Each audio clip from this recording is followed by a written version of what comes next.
کی محمد سے وفا تو نے تو ہم تیرے ہیں، یہ جہاں چیز ہے کیا لوح و قلم تیرے ہیں۔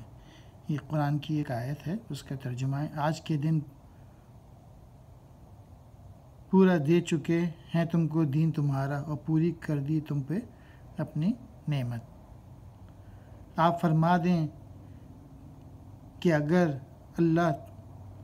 تم اللہ کو دوست رکھتے ہو، میرے فرما بردار ہو جاؤ، اللہ تمہیں دوست رکھے گا۔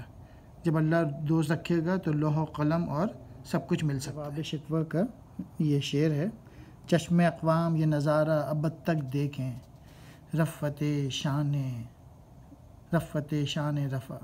رفعنا لکا ذکرک دیکھیں۔ حضور صلی اللہ علیہ وسلم کی شان کی رفعت کے لیے سورۃ النشر آیت میں ہے وَرَفَعْنَا لَكَ ذِكْرَكَ، اور ہم نے تمہارے لیے ذکر بلند کر دیا۔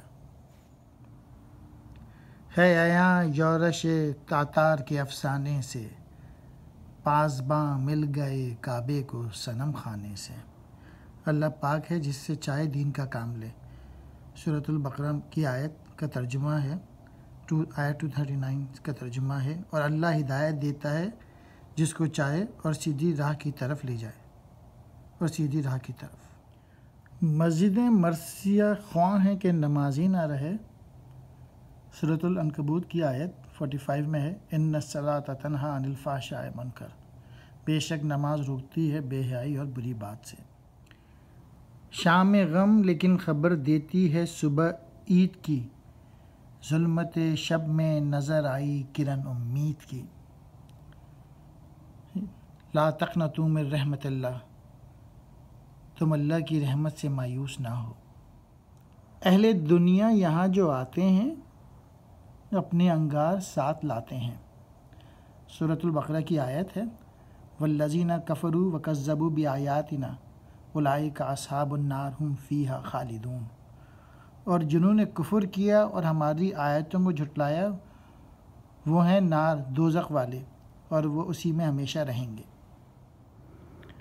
بندہ و صاحب و محتاج و غنی ایک ہوئے، تیری سرکار میں پہنچے تو سبھی ایک ہوئے۔ قیام رکوع سجدہ سب کے لیے ایک ہے اور ایک ساتھ ہے۔ سورۃ البقرہ کی آیت ہے وَأَقِیمُوا الصَّلَاةَ وَآتُوا الزَّکَاةَ وَارْکَعُوا مَعَ الرَّاکِعِینَ، اور کھڑی کرو نماز اور دیا کرو زکوٰۃ، اور رکوع کرو اور رکوع کرنے والوں کے ساتھ۔ خوگر پیکر محسوس تھی انسان کی نظر، مانتا پھر کوئی اندیکھے خدا کو کیوں کر۔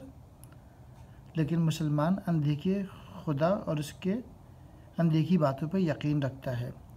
سورۃ البقرہ کی آیت ہے یؤمنون بالغیب، غیب پر ایمان رکھتے ہیں۔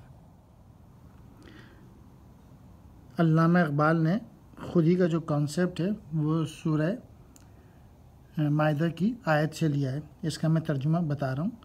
اے لوگوں جو ایمان لائے ہو، تم پہ فرض ہے کہ خودی کی حفاظت اگر تم ہدایت پہ ہو تو وہ شخص جو گمراہ ہے تمہیں کوئی ضرر نہیں پہنچا سکتا۔